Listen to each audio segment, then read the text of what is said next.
Good morning, ladies and gentlemen of the Malacañang Press Corps. Welcome to the Mindanao Hour with Presidential Spokesperson Ernesto Abella. Good morning, sir. Thank you. I'd like to welcome you to our newly refurbished briefing room. It's an excellent shade of blue, but it should be bright inside. So this morning, to give us updates on the task force Bangon Marawi, we have asked Christopher James Purisima, Deputy Administrator for Administration of the Office of Civil Defense. Also, we have Department of Trade and Industry Secretary Ramon Lopez joining us today, and aside from sharing DTI's part in Marawi rehab, he will also discuss matters on foreign direct investments and consumer confidence. So, ladies and gentlemen, we welcome Secretary Lopez and ASEC Toby Purisima. Toby, Thank you. please. Thank you, Spokesperson Abella. Good morning, Malacañang Press Corps. Here are the updates from your task force, Bangon Marawi. The post-conflict needs assessment for the municipality of Butig, Lanao del Sur was conducted last 7 to 9 October 2017. The team which conducted the PCNA was composed of technical experts from various government agencies. While further validation and consolidation of report is ongoing, the preliminary report was already presented by the PCNA team.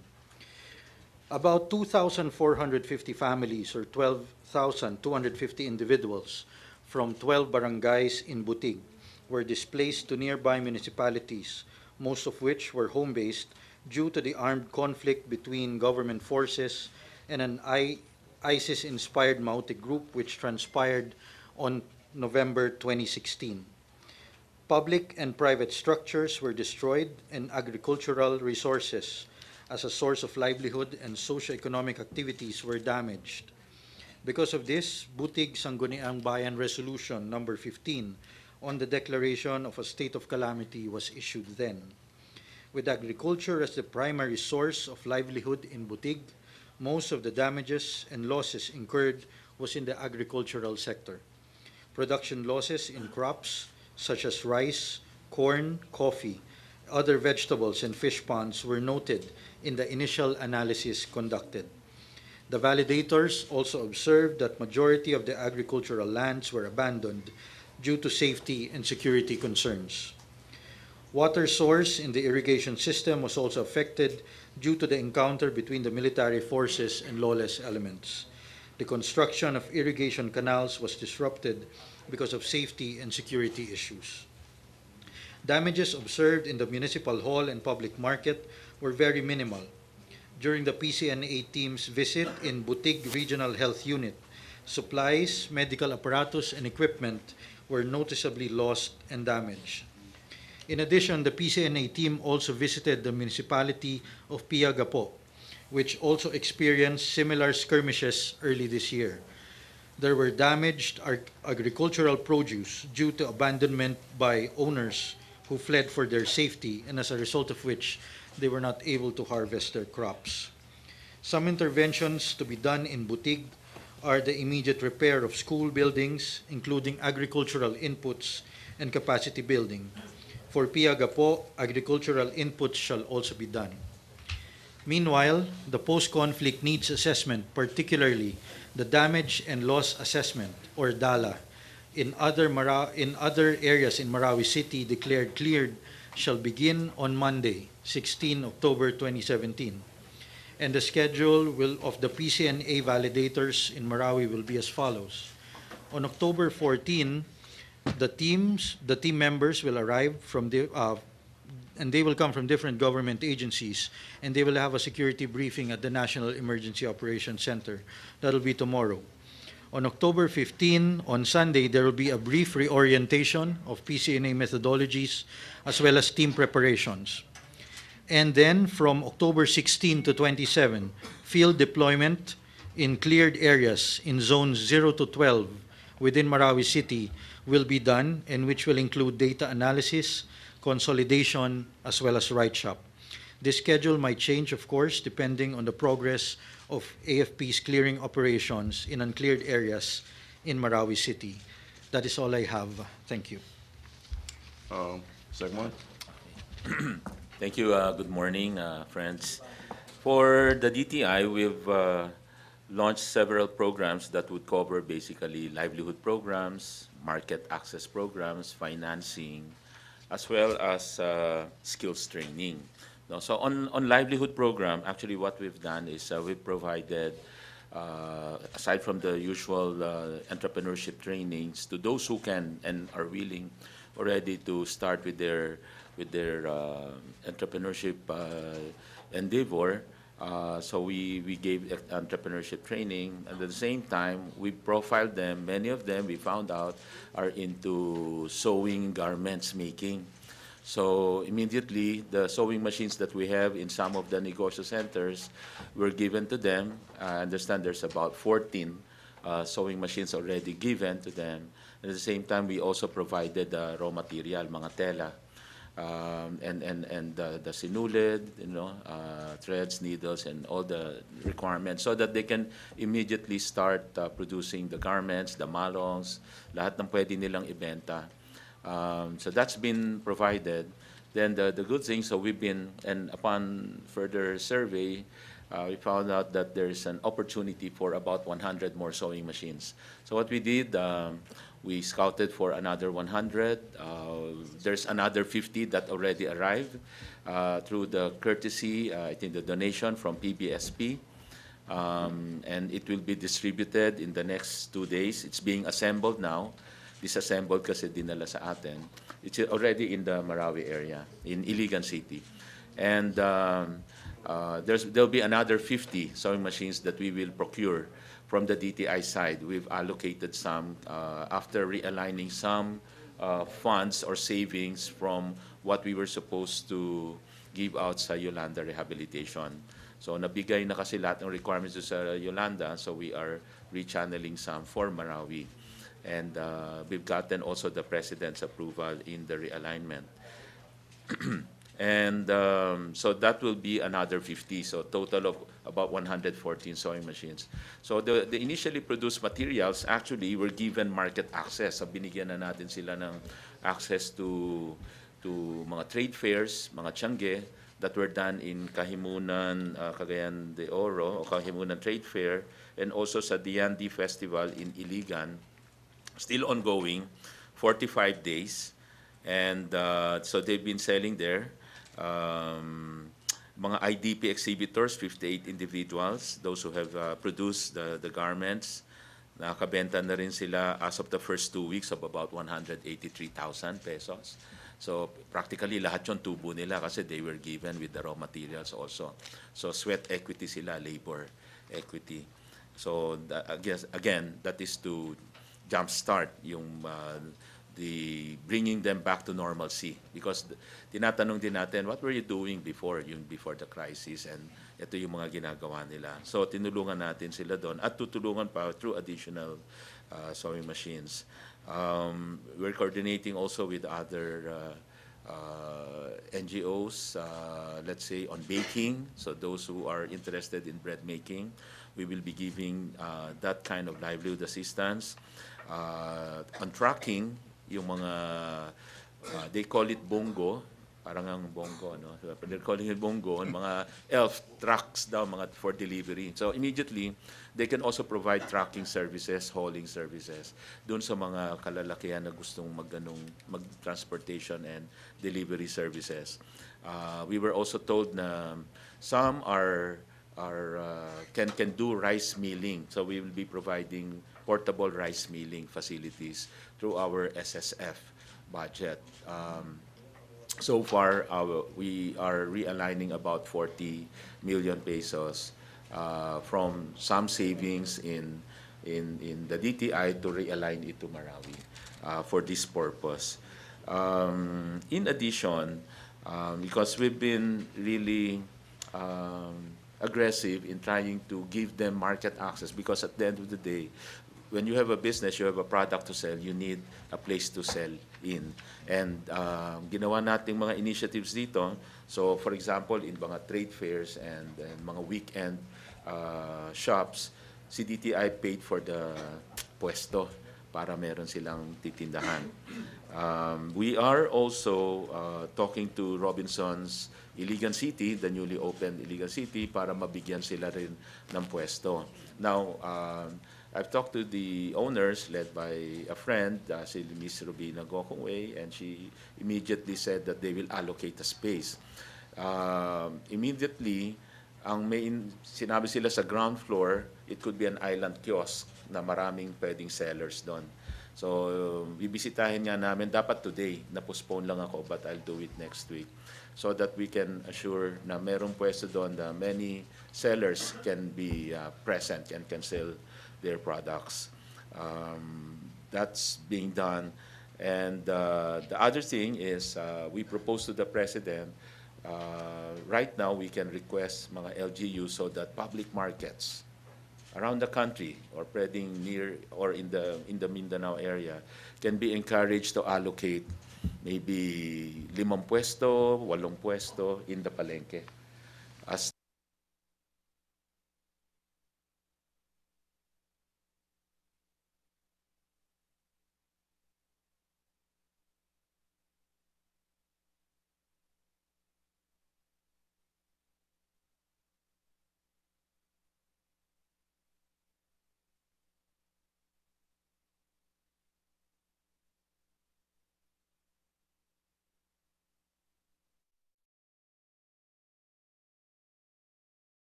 Emergency ka.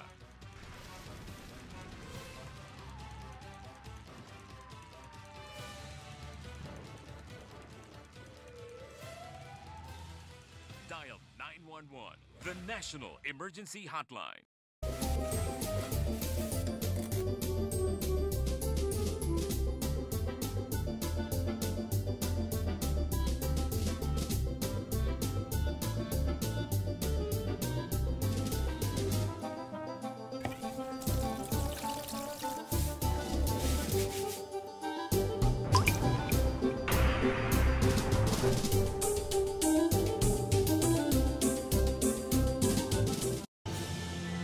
Unlock the greatest mysteries of our salvation.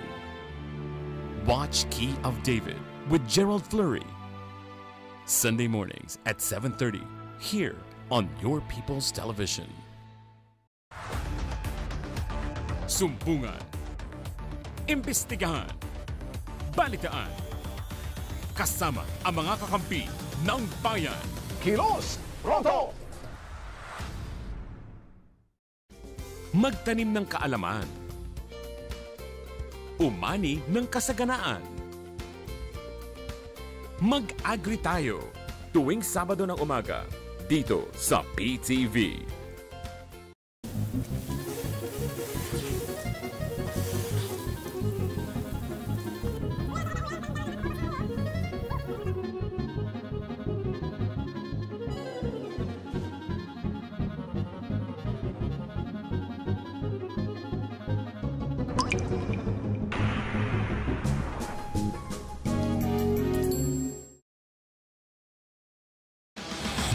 Alamin ang iba't ibang paraan sa pagkukondisyon sa mga alagang sasabungin. Ito po ang Tahor, your ultimate game foul show.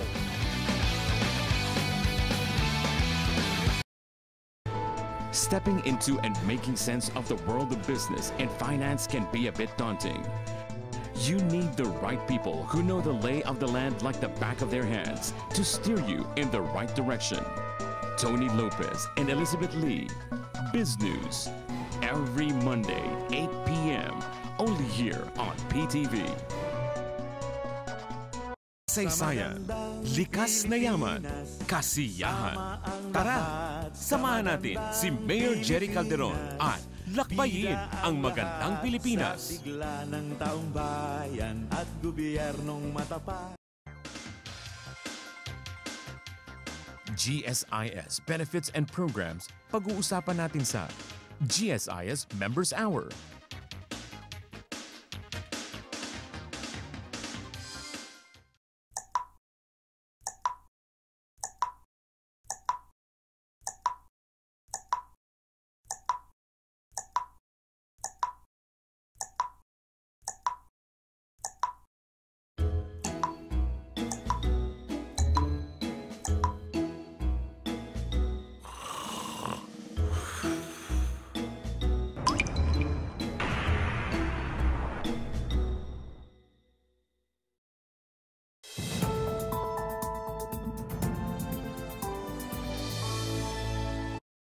this look familiar? How about this? Or this? These may seem like your normal everyday positions, and even though you know your posture is suffering from them and your back or neck is hurting from them, you are so comfortable that you'll continue to live in these positions no matter what we say. We realize it's not easy to remember to keep your back straight, but now you no longer need to worry about that daily pain and discomfort. We have a simple, effective solution that won't let you forget, and as a result, your spine will be perfectly aligned. Sir, may I invite everyone to view the video of our Task Force Bangon Marawi Executive Director Cesar Villano, Undersecretary Cesar Villano, showing our initiatives to engage with ulamas and traditional leaders and our IDPs in various evacuation centers, as well as our psychosocial support services.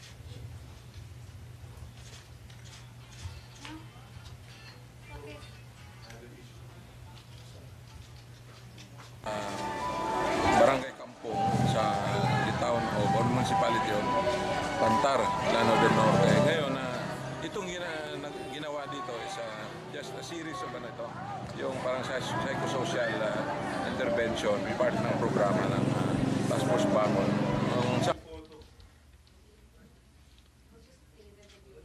We'll view the video later. Let's just proceed with the questions. Okay, for the meantime, let's open the floor for questions.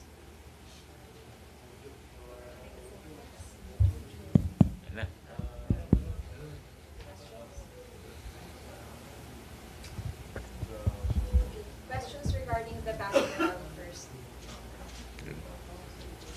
Business? No. Wala na marami. Other issues? Other issues? Other issues. Ay, good morning, sir. Kay DTI Sec po, Lopez. Ay, sir, maganda po yung mga pinakikita ninyong mga pagtaas po ng sa stock market at kung ano-ano pa po. Pero sabi po ng mga pangkaraniwang mamamayan, hindi raw po ito nagre-reflect sa palengke o kaya sa tunay na, halimbawa sa public market, kasi po tuloy yung pagtaas ng presyo ng mga pangunahing bilihin.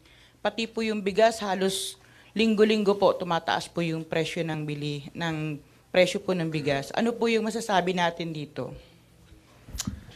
Alam mo, meron kaming systematic monitoring system, mga teams pumupunta sa mga palengke, and lahat ng report sa amin ay talagang napaka-steady ng mga presyo.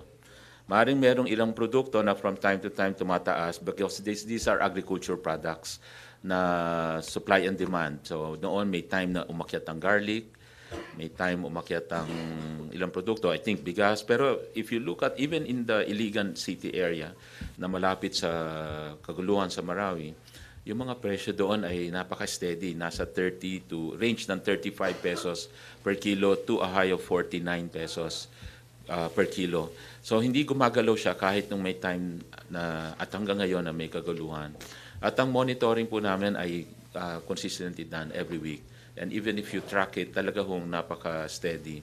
At if you remember, merong issue pa nga noon yung sinabi ng DTI na hindi na dapat dadaan sa amin yung approval ng SRP dahil wala naman tayo sa price control system.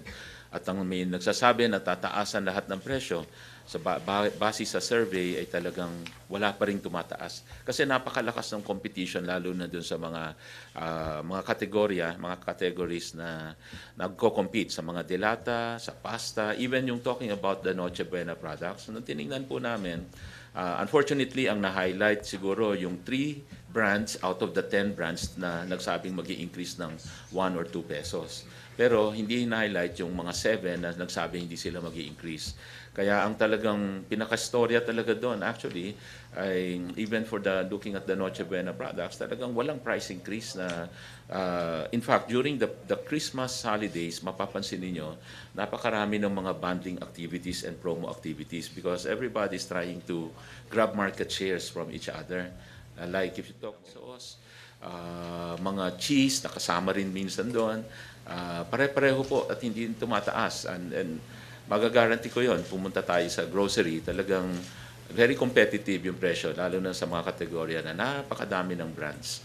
Away-away ho yun. Kanya-kanyang pakulo, promo, bundling, at yun ho yung marami nangyayari. So, siguro tingnan natin yung pangkalahatan. Yung talagang average. Baka kasi anecdotal yung iba na may sinasabi, may nagtaas. Totoo, sa ibang tindahan siguro. Pero pumunta kayo sa regular market talaga, palengke, supermarket, kung saan ang presyo ho na minomonitor natin ay napaka-steady. Follow-up question? Thank you. Okay, other issue? Follow-up, sir. Yeah. Secretary Lopez. Sir, what's your barometer or your indicator of the investor confidence? Kasi Undersecretary Abelli had been saying of the rise on the local stock market, the PSE, when in fact this is impacted or affected by the external factors. Where in the other side, there are reports that the foreign direct investment dropped. So how can we reconcile those two ends, Secretary? Okay, gano'n. In fact, yan sa recently na nababalita about foreign direct investments, the way we look at it po kasi, na-highlight na in foreign direct investment, maraming component, equity, reinvestments, mga placements, ano. And unfortunately, na-highlight yung equity part. But the way we look at it kasi, foreign direct investments, lahat ng investments kasi, lahat ng components na yon will create jobs, will also have multiplier effects. So, sa amin, nung tinitingnan namin yung galaw ng FDI, yes, may drop siya, minus 14%. At masasabi natin na these are all really just a matter of timing. Kasi, tinignan namin lahat ng mga indication. For example, may study, even from the Japanese Chamber of Commerce, end 2016, sinabi doon, sa mga all ASEAN countries, actually nandito yata yun, or wala dito. All ASEAN countries, Philippines yung may pinakamataas percentage na sinasabi nila, we have a firm business plan na pupunta kami sa Pilipinas. Another set of indicators, yung mga base na lang to sa mga inward investment missions that we are receiving at the Board of Investments. Comparing January to September 2017 over January to September 2016, may mga 25% increase in visitors and interest, investment interest. Sa tingin namin doon, ito talaga, they are all in different stages of studies, feasibility studies, and just to let you know, some are already coming already, may tapos na yung kanilang study.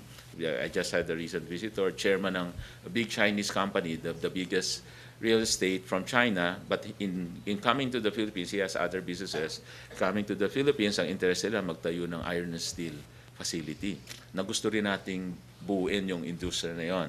So meron tayong indications from local investors na may mga investment in iron and steel, meron din from China. So lahat yan are all adding up. What I'm saying here is that beyond FDI even, if you look at local and foreign, yun yung sinasabi natin, yung growth nandun din. Kasi ang local ngayon ang talagang sobrang lakas because the confidence is so much na ang local registration ng investments natin ay 33% up January to September this year versus last year. So pag local and foreign ang pinag-usapan, ang laki ng growth. And that shows really the confidence. So masabi ko, from the foreign might be a matter of timing na nag-aaral pa sila, and they are all conducting feasibility studies. Those who have come over and visited the BOI. Investment delegations, dumadami. And, whenever we go out, parati po nilang sinasabi, oh, by the way, before I go there, also, there is this one big investment, one-time investment that took place last year. Kaya medyo, kung titignan mo, may extraordinarily mataas yung base nung last year. There's this big investment in a foreign Japanese company buying a bank or invested in a bank here. Doon pa lang $800 million na. More than a 1-month equivalent FDI. So, ang typical FDI, mga 400 million Ganyan. So, or 300 million or more than 2-month equivalent. So, it's an unusually very high base, sabihin na natin. And that's one time. I was about to say that in everywhere we go, pagka tulad ngayon sila, the economic team, managers are in the US, I also came from New York a few weeks ago, and EU and even Germany and Japan, na pagkausap namin mga business chambers, wala hong nababanggit actually mga ibang itong mga issues. They're all just bullish on the growth. Ang sinasite nila, economic data. Philippines is on a breakout. They want to invest in the Philippines of tomorrow, not the Philippines of, not only of today, because they look at the growth rate at 6.5%. They look at industry growth, manufacturing, solid components, growing at 7 to 8%. That used to be 1% growth only. Even agriculture turned around to 6%, coming from, again, a negative 3%, 4% in previous quarters. Tapos, yung Business Confidence Index, this is another index na pwede natin tingnan. The latest report we got, about, I think it's 38% positive, Business Confidence Index. Consumer Confidence Index, if you remember, in the early part of 2016 and before that, that used to be a negative number. Now it's positive 10%.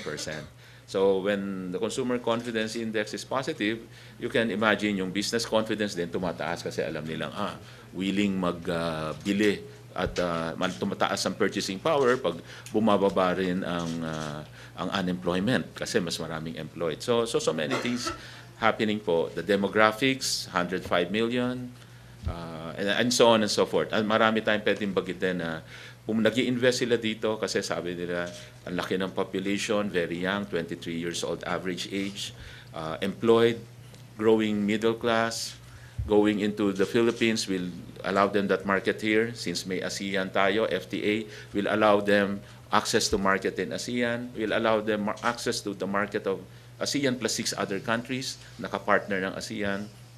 So dun lang po, they're looking into a much larger target market or population. So that's the reason why a lot of interests are still here. So masabi nating timing lang. So you just mentioned the interesting word. You said you just came from EU, Germany, US. Yeah. So how did they receive you, sir, in light of them being bad-mouthed regularly by the president? No. Actually, they received us well. I was with the former Senator Ed Angara, former Senate President. The reason why we went there, gusto naming ipakita na we're open to dialogues and we would like to update them on many things because this is in relation to our ability to keep the GSP plus. Because as you know, may mga lumalabas na baka they're concerned, baka mawala yung GSP plus. So pumunta kami to make sure, kasi ngayon may evaluation, October to December. That's why nung September, pumunta kami sa Brussels. Iba pa yung trip nung Germany, more of investment, promotion. But on the Brussels, it's really to update them on the many things happening here, both on the economic side, at si Senator Angara handled naman yung mga ibang concerns. And one thing we assured them, una, they appreciated the high-level presence, the open dialogue we reinstituted. They appreciated also, what we told them was, please don't be carried away by the international media releases na mababahala ka talaga, mako-concern ka pag yun ang nabasa mo. Kasi ano ba yung nare-release sa international media? De syempre, kung may balitang nanggaling dito, lalo na at that time, naalala ko, at the height of yung mga teenagers na mga namatay. So we were telling them na may mga ganong incidents na unfortunately nangyari, but our president, number one, we assured them na ang presidente natin ayaw talaga ng mga abuso na ganon. That's why 1,000 policemen na replace, etc. Lahat ng efforts, may investigation. At tapos sinabi rin natin ng ating country, since we're even one of the signatory dun sa Convention on Human Rights, na talagang up to now, we adhere to the principle of protecting human rights. In fact, natuwa sila na yung sinabi namin, yung adherence to human rights is just one thing. The other thing is we mentioned, our president is a president na ayaw niya may naapi, di ba? Nahalata naman ninyo na galit siya pag naapi yung mahirap, yung maliliit na tao. So, kinuwento namin na kaya nga ngayon, tuloy yung program natin sa micro SME, tulungan i-empower yung maliliit. May CCT program tayo, may universal healthcare para dun sa walang pambili ng gamot. Meron tayong free education na recently passed at sinuportahan. Meron pang free irrigation na tinutulungan talaga yung mga farmers dahil nararamdaman ng presidente, wala nang ang pambayad dito mga farmers, sisingilin pa ng irrigation. And ganun yung mga programa na pinakita natin na talagang pro-poor ang ating presidente, ina-empower yung mga unempowered. So we presented these stories. Si Senator Angara also mentioned that our president has welcomed the setting up of mga monitoring centers, which they appreciated because sabi nila that shows na wala tayong tinatago, talagang willing tayong sumama sila, mag-monitor sila nung mga itong campaign natin sa anti-illegal drugs. So we are basically correcting misperceptions. Sabi namin, you look at the real numbers. Yung na-highlight sa international media are the isolated cases, a few of them, but you forgot yung 108,000 na peaceful arrest hindi na-highlight, hindi lumalabas. Napakadaming peaceful arrest and ang crime rate has gone down. So these are the benefits. That's the reason why we are still getting very good satisfaction rating. I mean, the president is getting very good satisfaction rating because of all these things na pag nasa baba, ang minonitor mo, nandun talaga yung nararamdaman yung improvements sa mga kanto-kanto nila, neighborhood nila, wala nang siga-siga, wala nang nango-hold up at nabawasan talaga dahil nga you were bringing back discipline and law and order. Okay, next question, Leila Salaveria of Inquirer. For spokesperson Abelia, good morning, sir. Where does the relationship between the Philippines and the European Union stand now in light of the president's statements yesterday? Well, first and foremost, you have to understand that he was the president's expression of outrage was in reaction to statements by this 7-member delegation of the international delegates of Progressive Alliance, I believe, which falsely portrayed itself as an EU mission. So these delegations are responsible statements protesting the alleged. The perception was it demeans our status as a sovereign nation, to which the president was reacting to. Okay. So the call of the president must be taken in this light. For so long as the president has tolerated these undue interferences, he has decided that these must stop, if only to preserve the integrity and dignity of our states. He was actually, in other words, he was actually outraged at that particular situation. Yes, sir, but he repeatedly mentioned the European Union. So are we going to issue a clarification to the bloc? To what? Apologize to, because he repeatedly mentioned the EU. He name-checked them, sir. He didn't refer to the parliamentarians.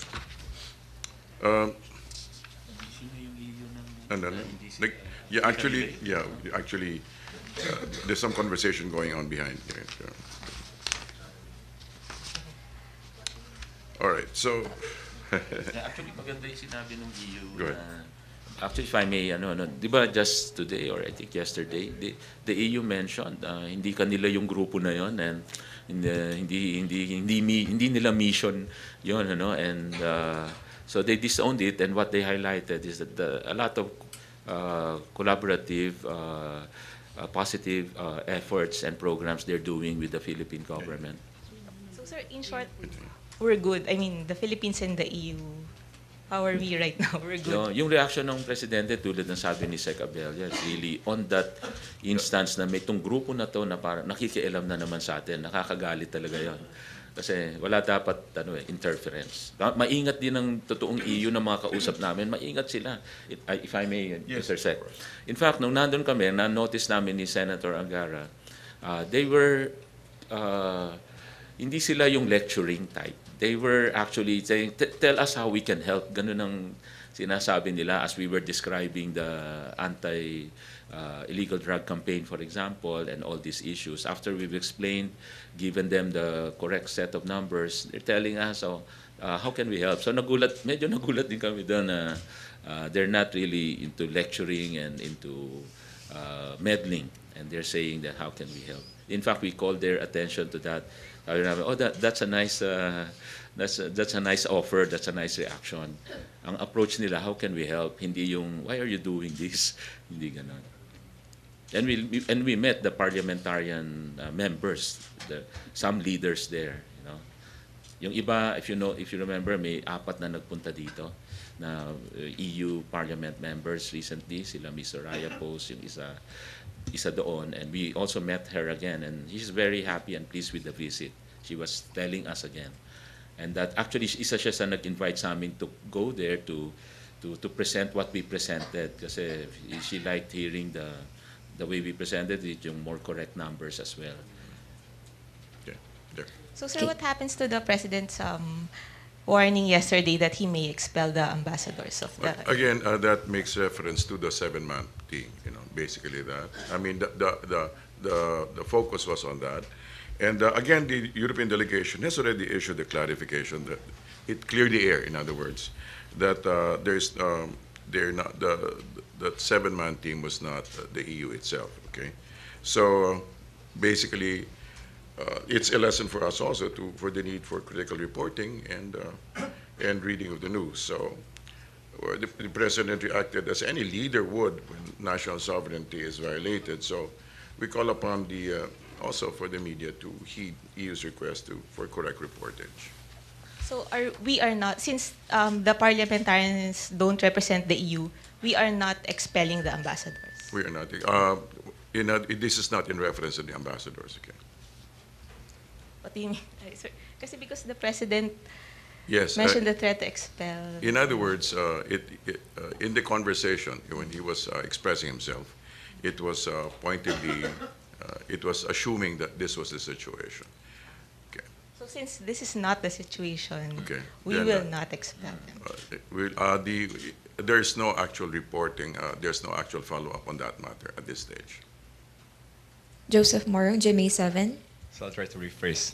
If I were a European ambassador, should I get out of the country now?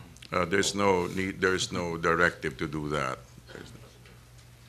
Sir, yung pong kay Secretary Lopez, yun pong mga ganyan na pronouncement ni President yesterday, how do you see that affecting our relationship with particularly the EU bloc? Kung naka-clarify that those are not coming from EU and that, of course, the ire of the President was referring to that particular incident na napakasama nga nung dating dahil may naka-front page pa na may mga dalang placard, it's really interference. So, kung hindi naman nagre-refer doon and hindi na relevant yung sinabi siguro ng Presidente, yung galit niya siguro hindi mababawasan kung malalaman din niya na hindi nga ganun yung nangyari. At pag ganun naman, naintindihan ng EU na, kaya nga mabilis silang sumagot They responded quickly in saying that these guys are not our mission, are not official mission, are not from the EU. But, syempre, pagka mayroong, just like any country, pag may sinabing, let's say, padiretso sa kanila, referring to them, they're a bit concerned. Minsan sinasabi lang nila, sometimes we're surprised with the statements of the President. We are concerned, but they're trying to analyze it also. That's why they're also careful. If you talk to the real EU parliamentarians, the officials, they're more careful. They're not. They don't want to appear interfering. I guess they're learning also. They know that we are a small country, sensitive in our sovereignty, and we want to protect that. And that's why they're very careful. And their approach now is more collaborative. So, sir, ibig bang sabihin yan, medyo misinformed si Presidente? It's not a question of being misinformed. Basically, come again? Misled siguro by certain reports? Basically, he was reacting to what he was reading. Okay, he was reacting to what he was reading, so it's not a question of being misinformed. That means to say he was being fed wrong information. Yes. But based on kung ano yung nasa news. Frankly, kami rin Ako, when I saw that, but ito na naman to. Sino to? Kasi when we talk to the guys in the EU, hindi naman ganyan yung dating nila, yung approach nila Parang tingin ko nga, somebody asked them to come over at manggalit Sorry? You have a theory of... Tingin ko lang, Kasi bakit all of a sudden may mga dumating na ganyan at parang nagpo-provoke or nanggagalit. And yet, hindi naman sila official representative, So, but if you look at the papers, and at least during that report yesterday, nakita, or the other day The other yata day. yun, na talagang kahit sinong Pilipino na gusto mo may sovereignty ka, eh magagalit ka din. No? Magagalit ka talaga. Ito na naman, makikialam. Ganyan. So, Sir, meron bang efforts to probably explain the issue to the President better?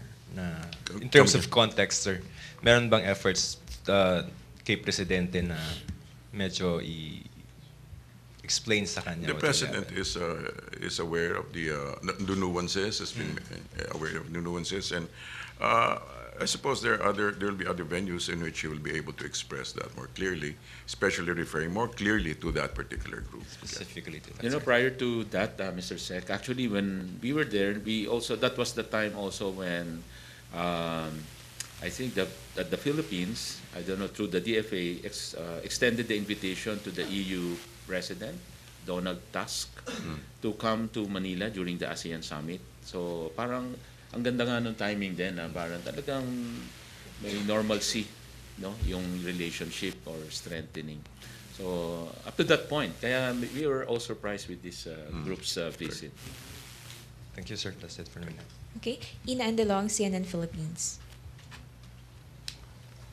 Spokesman Abella, sir, as you mentioned, the president was misled by Well, not what misled, he read. that He was way. talking from He was responding to what he had read. He was coming from a different context, basically. But that does not negate the fact that the president, the country's top diplomat, basically cursed at the EU. Now, whether or not he meant it for another group, doesn't Malacañang feel or see the need to correct those tirades made again by the country's top leader?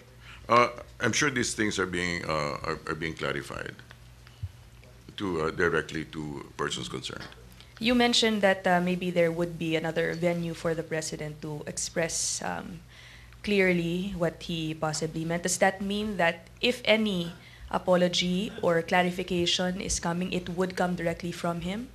I suppose all venues will be exhausted regarding that matter. Thank you, sir. Okay, any more questions? Other issues? Okay, follow up, yeah. Other issue na, sir. Yes. So you mentioned earlier regarding the Pulse Asia survey that there is a demolition job that you said apparently did not work. But can you give us an assessment on what you think this demolition job is? Can we say that you're looking at the so-called yellows as those behind this? Well, basically, we're just saying that there seems, even as Secretary Mon Lopez has said, has made reference to that, there seemed to be time, you know, or whoever it's coming from. There seems to be some form of orchestrated information, disinformation that is in operation. So you're not eyeing a certain group. It's not for us to speculate. It's not for us to speculate. But there seems to be that particular effort in order to put the president and his administration in a particular light. Is that the only end goal that you're seeing, or is there something else? Do you think that the end game is to oust the president? Because just recently the defense secretary said that he doesn't see any serious destabilization plot against the president. Well, for all it's worth, at least it's an attempt to shake the foundations. But apparently, as the Pulse Asia rating has shown, that there seems to be an enormous amount of appreciation for the president, not just from a particular isolated report. Thank you. Okay. Yeah, question from Pia Gutierrez of ABS-CBN, and one last question from Raymond Tinaza of Bombo Radio. Sir, in his speech yesterday, the president actually, parang he gave the impression that his directive to give the PDEA the sole power to conduct drug operations is a move to satisfy the critics of the drug war. Is this the reason behind his directive, sir? To satisfy those those critics behind the drug war? Well, I don't know if it's meant to satisfy, but it's meant to. You know, the president is very, in a sense, he's shown how democratic he is, and he's allowed himself to, and he, you know, he listens to people, and he's saying that, okay, if this is, if you would, if you know, if this is the way to go, that you feel more comfortable to go this way, then let's go that path. In his speech then yesterday, he said that he told the public that parang basically if you don't if you think that things are not going as good or as well as you hope this thing will go, then don't look at me. So parang in a way, sir, is he also gave the impression that he gave the directive to prove a point. He gave the directive in order to accommodate, apparently to accommodate those who think that the campaign against drugs should be conducted otherwise. Last, sir, the President has repeatedly mentioned and discussed yung scale and scope of the drug problem. Yes. Is he confident, sir, that PDEA has enough manpower and resources to undertake this big campaign, sir, considering how big the drug problem is in the Philippines? Well, as he said, as he pointed out, if the perception is that PDEA would be more acceptable in doing the campaign, waging the campaign, then let's see how it goes. That's the president. That was the tenor of the president's statement. Let's see how it goes. Let's see how it goes. In other words, let's find out if this is the way you think it should go. So parang mukhang hindi naman pinag-aralan yata, sir. Well, kung ganun yung ano niya, let's see how it goes. And then, no, he was backed up by facts and figures, right? He pointed it out. He pointed out he's very well aware of the facts and figures. For example, the PDEA has, for example, he said, has lesser deaths less than death related operations. And so he says, if this seems to be more accommodating to the mood of the times, then let's see how it goes. Okay, last Thank you, question. sir. All right.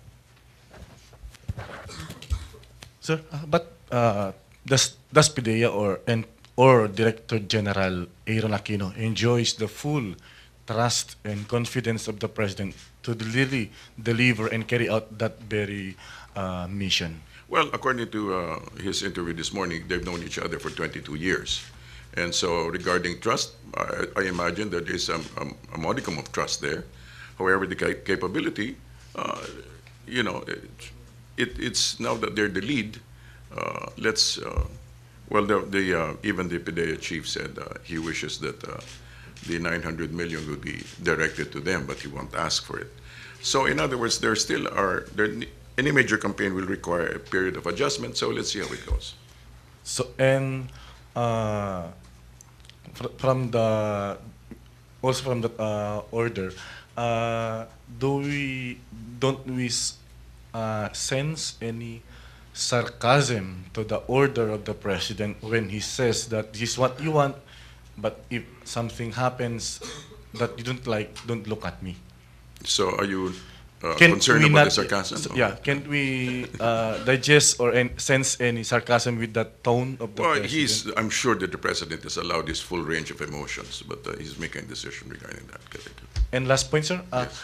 this is categorically, the order is not a graceful exit or to cover up that apparent or seeming or alleged failure of the PNP in the anti-drug war.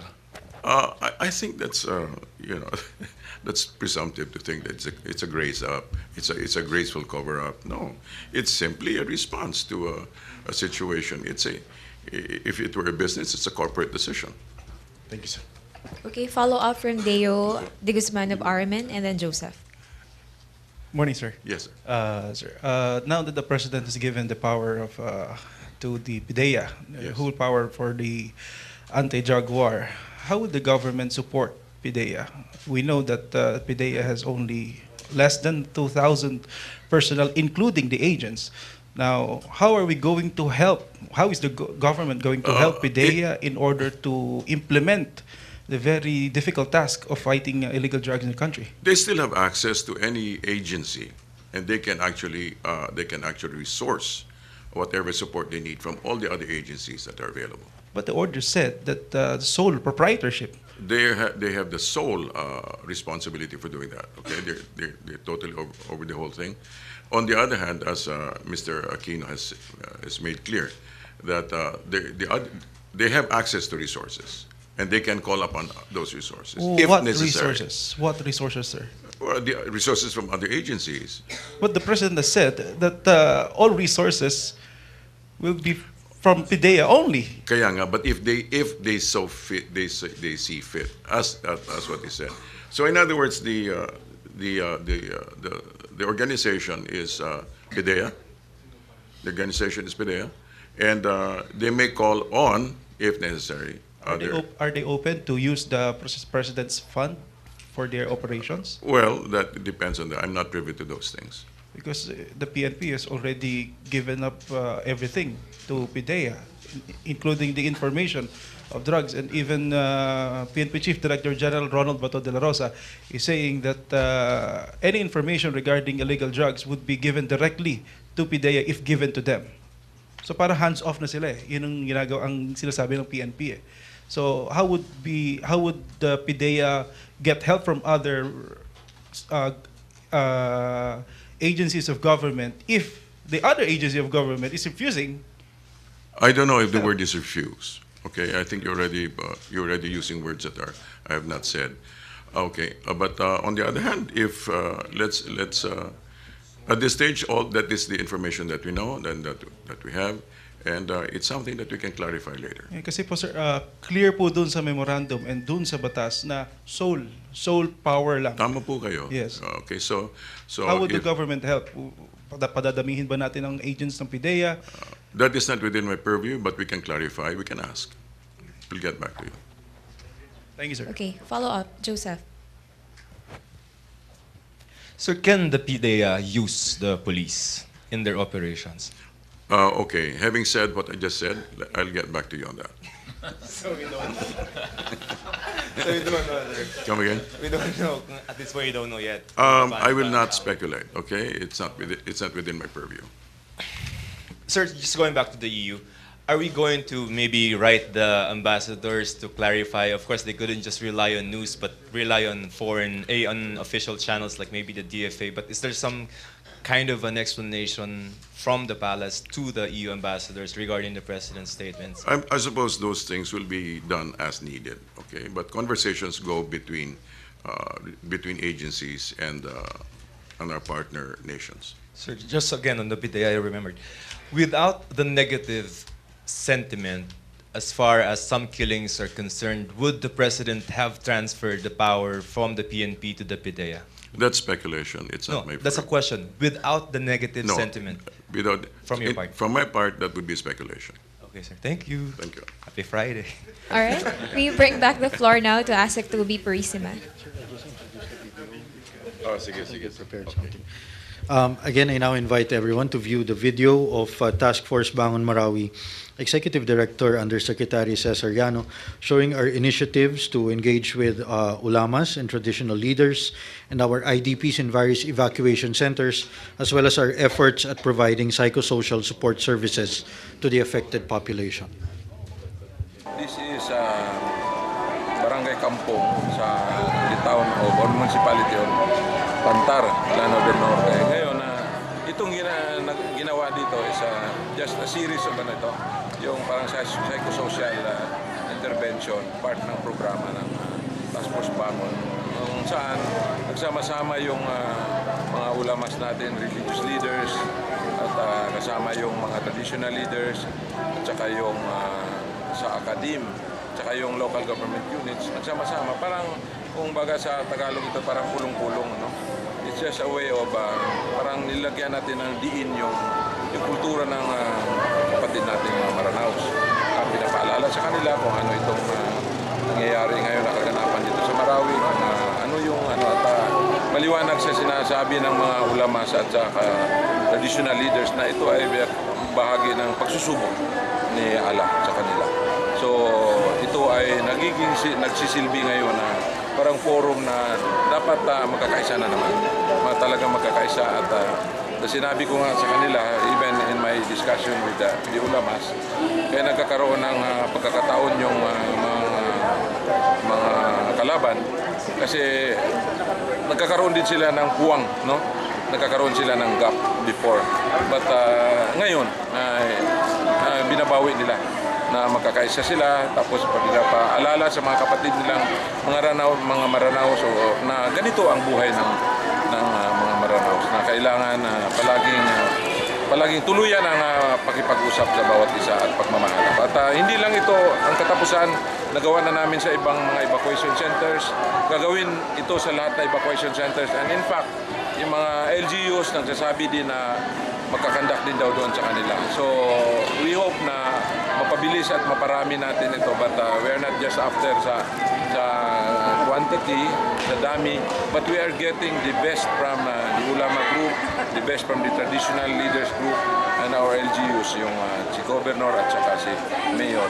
So tuloy-tuloy ito, and we are encouraging everyone to participate kasi maganda ang dating, at according to what I gathered, yung feedback, tuloy-tuloyan lang ito, at nagpapasalamat ako sa pagtulong ng lahat na grupo dito sa Lanao del Sur.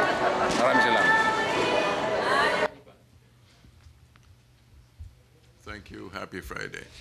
All right. Thank you very much, friends from the media, and Presidential Spokesperson Ernesto Abella, DTA Secretary Roman Lopez, and Civil Defense Assistant Secretary Toby Purisima.